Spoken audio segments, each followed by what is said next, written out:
Hello बच्चों, नमस्कार। आप सभी बच्चों का देव क्लासेस में स्वागत है।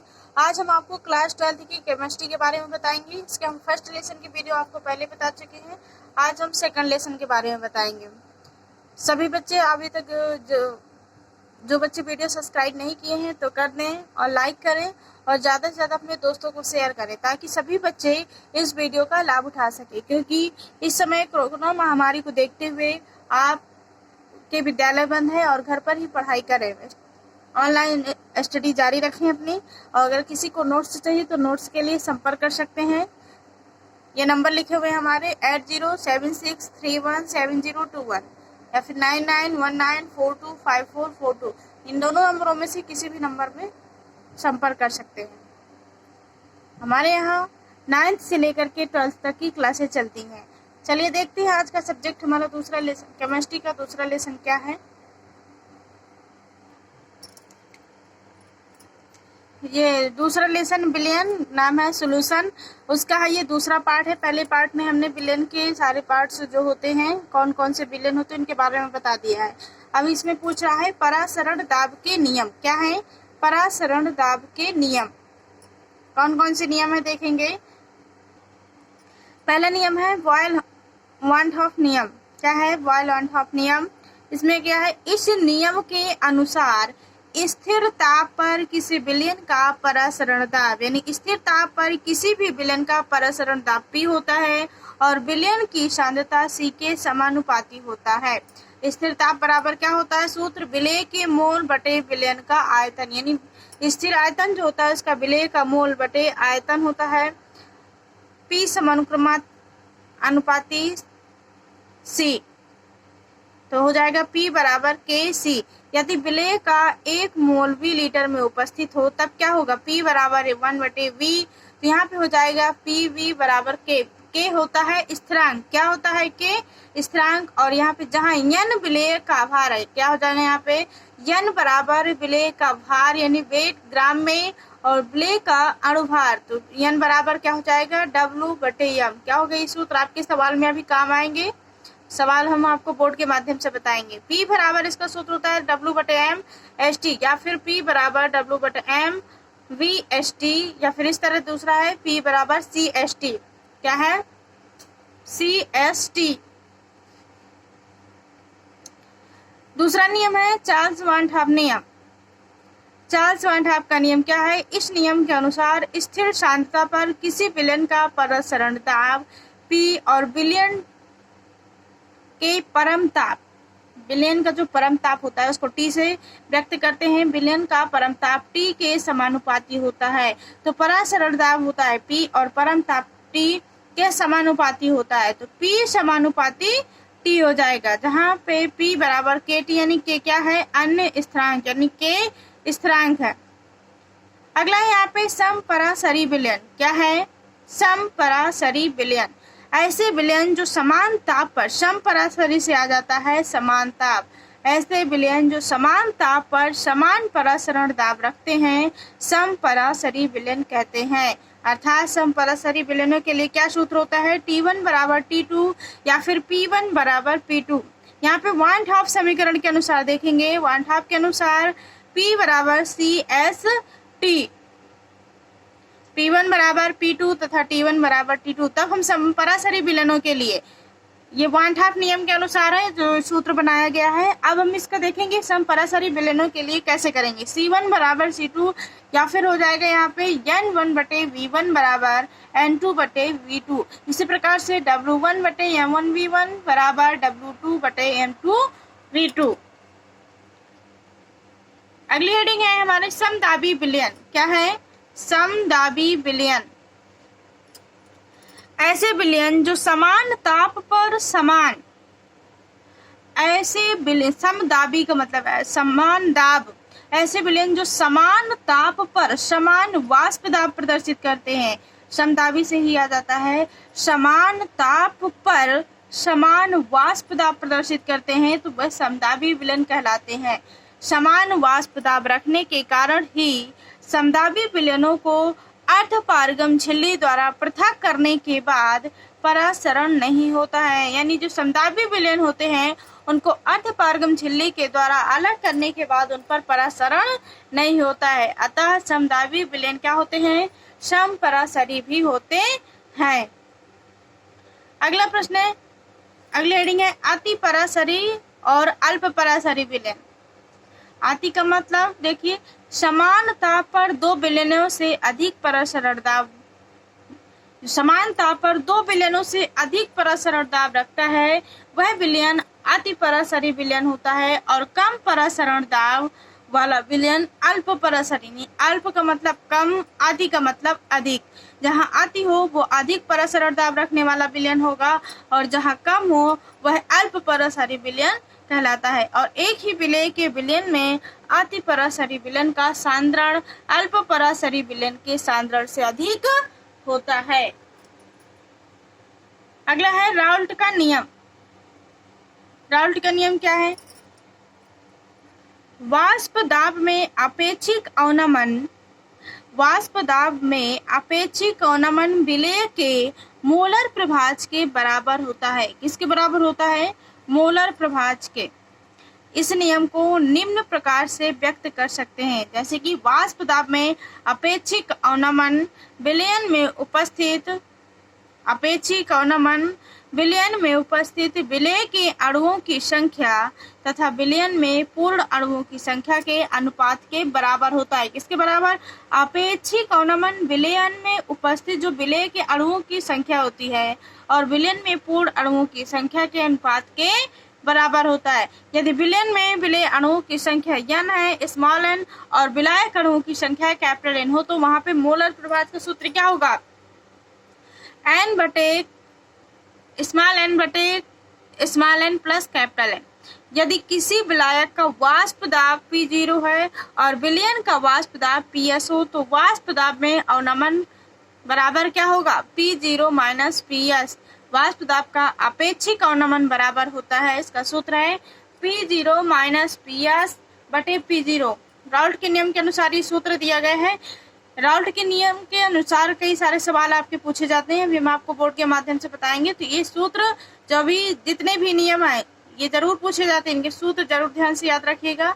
यहाँ पे राउल्ट के नियम के अनुसार इसका सूत्र है P0 माइनस PS बटे P0 बराबर n बटे n प्लस n, यानी स्मॉल n बटे small n plus capital N। कोई भी वीडियो देखिए उसको अंत तक जरूर देखिए ताकि सभी चीजें समझ में आ जाती हैं। आप शुरुआत में ही बंद कर देंगे तो समझ में नहीं आएगा, इसलिए वीडियो को लास्ट तक जरूर देखिएगा। आगे इसमें है राउल्ट के नियम की सीमाएं क्या है। यह नियम तनु विलयनों पर लागू होता है। किस पर लागू होता है? तनु विलयनों पर। और सांद्र विलयनों के लिए यह विचलन होता है। क्या होता है? सांद्र विलयन के लिए विचलन होता है। अगला है नंबर, यह नियम केवल अवाष्पशील पदार्थों के विलयनों पर लागू होता है। जो पदार्थ अवाष्पशील होते हैं उन पदार्थों के लिए विलयनों पर यह नियम लागू होता है। यह नियम वैद्युत अपघट्यों पर लागू नहीं होता, यानी वैद्युत अपघट्यों पर लागू नहीं होता। उन पदार्थों के विलयन भी इस नियम का पालन नहीं करते हैं जो विलयन में संगुणित हो जाते हैं। क्या हो जाते हैं? संगुणित। अगला है आदर्श विलयन। जो विलयन ताप और सांद्रता की सभी परिस्थितियों में, ताप और सांद्रता की सभी परिस्थितियों में राउल्ट के नियम का पालन करते हैं, तो वह क्या कहलाते हैं? आदर्श विलयन। अगला हेडिंग है परासरणी गुणांक। परासरणी गुणांक किसे कहते हैं?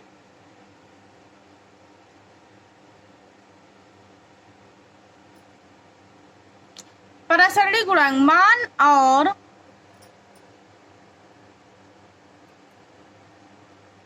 मान और लिमिटिंग, यहाँ पे परासरणी गुणांक है। वान हाफ गुणांक I के प्रायोगिक मान, वान हाफ गुणांक I के प्रायोगिक मान और लिमिटिंग वैल्यू चरम मान के अनुपात को परासरणी गुणांक G कहते हैं। G बराबर I बटे V, जहाँ V वैद्युत अपघटन के एक अणु के पूर्ण वियोजन से उत्पन्न आयनों की कुल संख्या है। जैसे NaCl के लिए V बराबर 2 और CaCl2 के लिए V बराबर 3 आदि।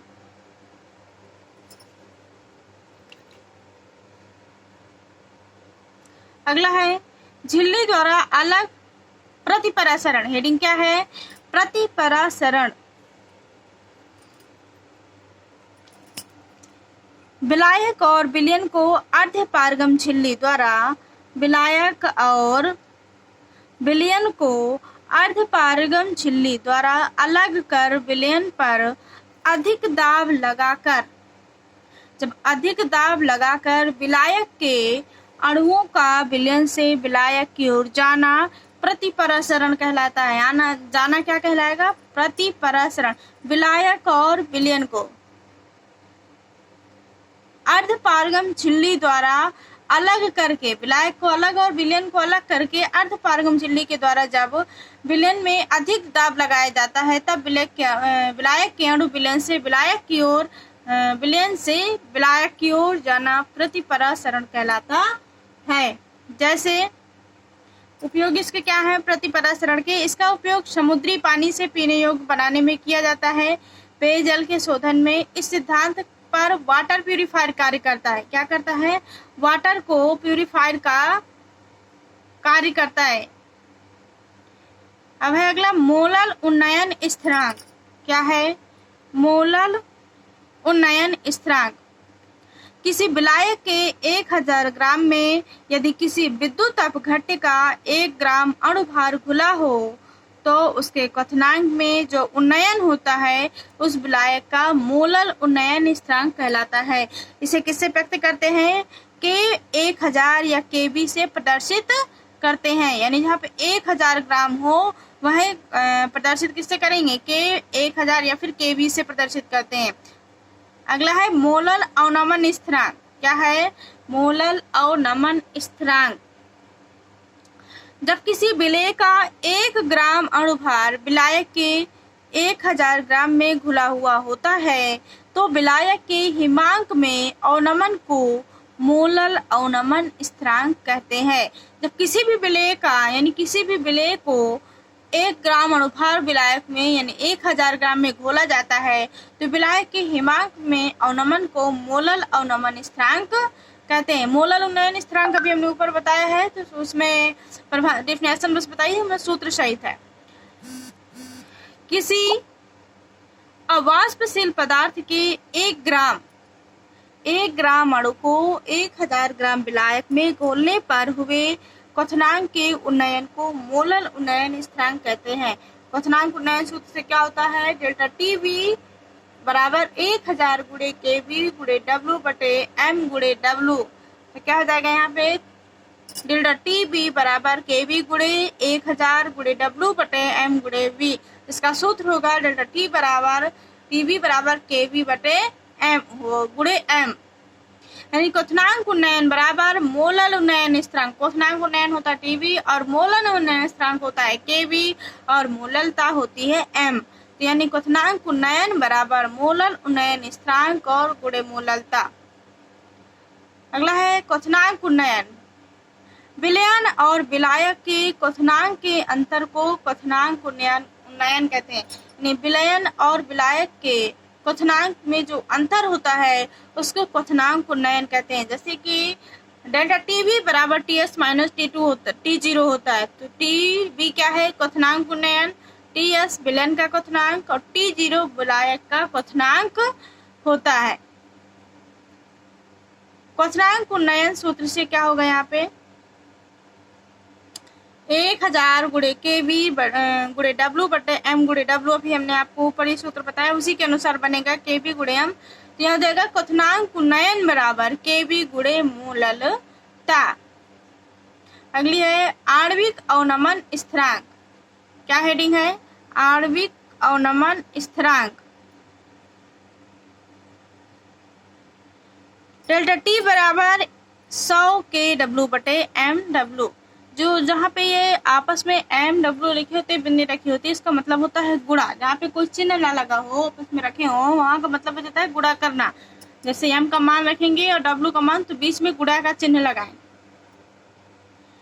100 ग्राम विलायक में किसी अवाष्पशील विद्युत अपघट्य पदार्थ का 1 मोल घोलने पर, कितना? 1 मोल घोलने पर हिमांक का अवनमन विलायक का आणविक अवनमन स्थिरांक K कहलाता है। आणविक उन्नयन स्थिरांक या ग्राम अणुक अवनमन स्थिरांक। यदि डेल्टा T बराबर 100 kW बटे mW है तो यहाँ पे क्या होगा, 100 ग्राम विलायक में कितने ग्राम, 100 ग्राम विलायक में किसी अवाष्पशील विद्युत अपघट्य पदार्थ का 1 मोल घोलने पर क्वथनांक में होने वाला उन्नयन विलायक का आणविक या ग्राम अणुक उन्नयन स्थिरांक K कहलाता है। क्या कहलाता है, ग्राम अणुक उन्नयन स्थिरांक K। आज का वीडियो हम ये समाप्त करते हैं और ये लेसन दूसरे का दूसरा पार्ट है। एक पार्ट हमने पहले बना दिया है, अब हम आपको लेसन 3 के बारे में बताएंगे। आज का वीडियो यहीं समाप्त करते हैं। अगर अभी तक आपने चैनल सब्सक्राइब नहीं किया है तो कर दीजिए और ज़्यादा से ज़्यादा अपने दोस्तों को शेयर करिए ताकि सभी बच्चे इस वीडियो का लाभ उठा सकें। धन्यवाद।